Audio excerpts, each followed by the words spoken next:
Ladies and gentlemen, Joel Gilbert, the writer and director of this film. Joel.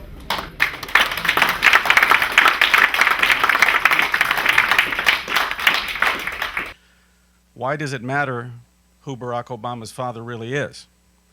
I'll tell you.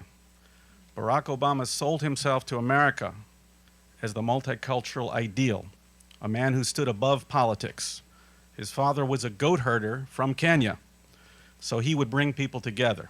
So it went. As a result, people, regular American folks in the Midwest, perceived Barack Obama as a nice man with an inspiring family story. However, the reality, as shown in my film and through my research, is that Barack Obama, in fact, has a deeply disturbing family background, which he intentionally hid in order to obscure a Marxist political foundation. While voters will overlook some fudging by politicians promoting a false background to hide an agenda irreconcilable with American values is an unacceptable manipulation of the public and of the electorate. At age 18, Obama admittedly arrived at Occidental College as a committed revolutionary Marxist. Based on his own accounts, there can be no doubt that Frank Marshall Davis, a Communist Party USA propagandist, indoctrinated Obama with a Marxist and anti-white worldview during his formative years, and Davis became Obama's ideological father as well. This is a known phenomenon in the radical left, referred to as red diaper babies or hand-me-down Marxism. Much of the leadership of the SDS and Weather Underground were children of Communist Party USA members, including Catherine Boudin, Jeff Jones, and many more. David Axelrod, also a red diaper baby. His mother was a red journalist, just like Obama. As I speak today here at the National Press Club, I'm reminded that Obama's election was not a sudden political phenomenon. It was the culmination of an American socialist movement that Frank Marshall Davis helped to nurture in Hawaii and in Chicago, and has been quietly infiltrating US economy, media, and universities for decades.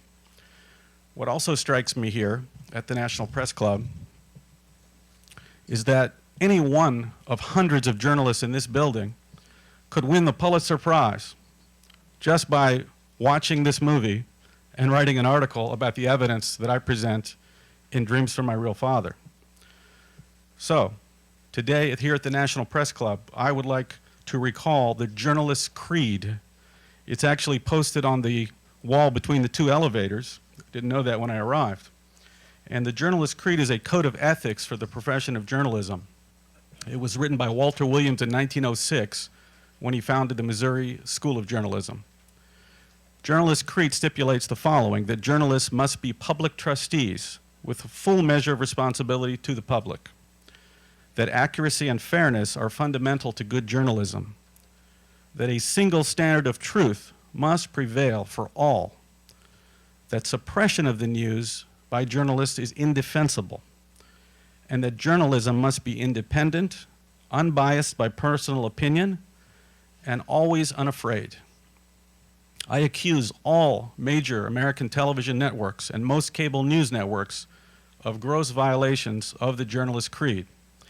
I accuse ABC, NBC, and CBS network news divisions of violating the public trust by refusing to cover my documentary film and for ignoring all the revelations about Obama's background that other researchers have produced. I accuse MSNBC of an intentional and often vile campaign of lies and misrepresentation to protect Barack Obama's false narrative. I accuse even websites like Newsmax.com of censorship. On May 2nd of this year, I actually paid them for a banner campaign in advance, which they pulled at the last second. Why? Why did you pull my campaign? They said they wanted to move to the center. I accuse all leftist websites-based news organizations in this building of intentional bias, like TPM, TalkingPointsMemo.com. On April 26th, they requested a review copy of Dreams from My Real Father, which we provided. but instead they illegally copied parts of it and posted it on YouTube and instructed the public now they don't need to buy the film. I also accuse all the mainstream print media, like Washington Post, New York Times, Newsweek, Time Magazine, for intentionally suppressing the truth about Barack Obama's history and their refusal to cover my findings and other researchers. The public looks to all of these news organizations in this building, the National Press Club, for the truth. However, an astounding number, almost all of them, have failed to live up to the journalist's creed and have thus failed their responsibility to their profession and the public. Only a very few news organizations like WorldNet Daily, Drudge Report, USA Survival, and a handful of independent journalists like Jack Cashill have done their jobs as journalists with courage and honesty. So my message to the journalists here at the National Press Club is, don't suppress the truth. It is vitally important. America needs a truthful press, unafraid. America is worth it. Take any risk to expose the truth about a candidate or even a sitting president. And what is the truth? All evidence points to Barack Obama building his political career upon a fairy tale. There was no Obama family. He is not the son of a goat herder. His mother took him to Seattle when he was 3 weeks old. All the evidence is in, and the Kenyan was simply a sham marriage to cover an illicit affair between Ann Dunham and Frank Marshall Davis. You'll have to buy the movie to see those photos, but they are in the movie. We have intimate photos of the two of them. All evidence indicates that Barack Obama was raised and indoctrinated by Frank Marshall Davis, a Communist Party propagandist, during his formative years. And all evidence indicates that Barack Obama, his entire life, pursued the dreams from his real father. And what are those dreams? They are the dreams of a forced imposition of a classic Stalinist Marxist agenda upon America at home and abroad. And what is the history of Marxism? Well, ladies and gentlemen, the results are already in. Marxism leads to economic ruin and the biological destruction of populations in societies that have employed a Marxist model.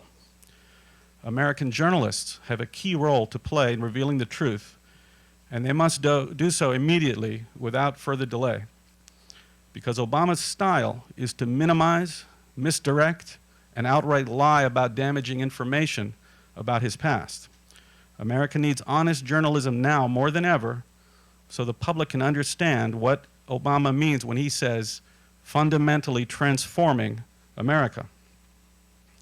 Nothing is more important in this late hour that journalists live up to the journalist creed. Now, not only does the mainstream media refuse to look at Obama's personal and political foundations, they refuse to even report the current campaign with simple facts. When speaking of the economy, Obama says, "My opponent wants to go back to the policies which got us into this mess," or "the free market doesn't work." Well, a journalist only needs to look at simple facts.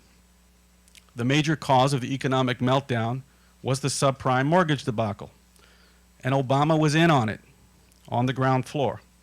When he was asked about his role with Acorn in the 2008 campaign debates, Obama lied when he said his law firm only represented Acorn to sue the state of Illinois to implement the Motor Voter Act, which, by the way, 9 of the 18 9/11 hijackers registered to vote under Motor Voter.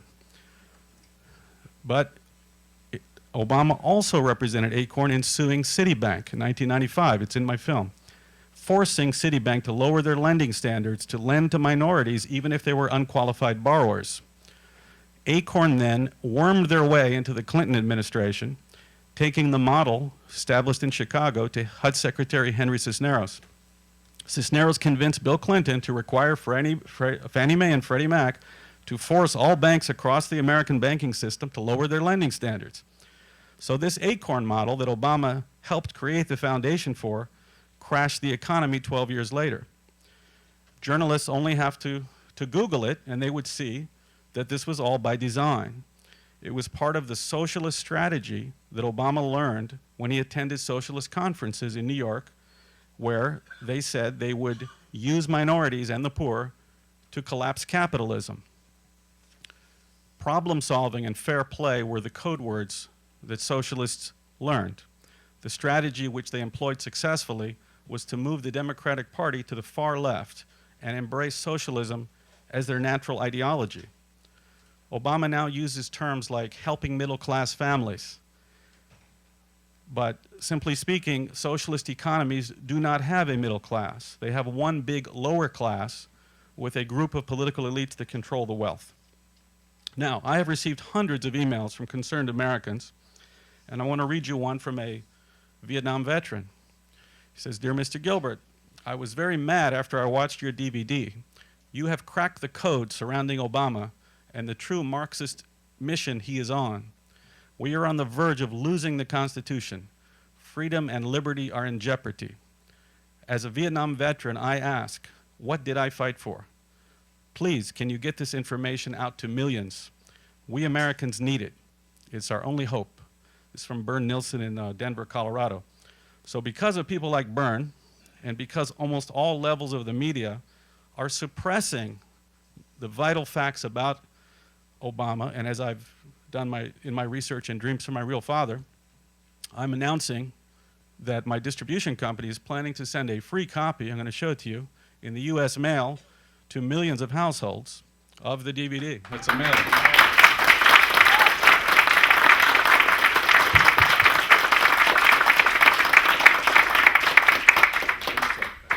So this process has already begun. Within 3 weeks, hundreds of thousands will be mailed across the states of Ohio, Virginia, and Florida. From there, thank you. From there, we're expanding across all of the United States until every American understands the deadly Marxist dreams Obama has for us from his real father, Frank Marshall Davis. And again, any journalist in this building, the National Press Club, the Pulitzer Prize can be yours. Everyone, please, I'd like you to visit the website. It's obamasrealfather.com. Thank you, and God bless America. Thank you.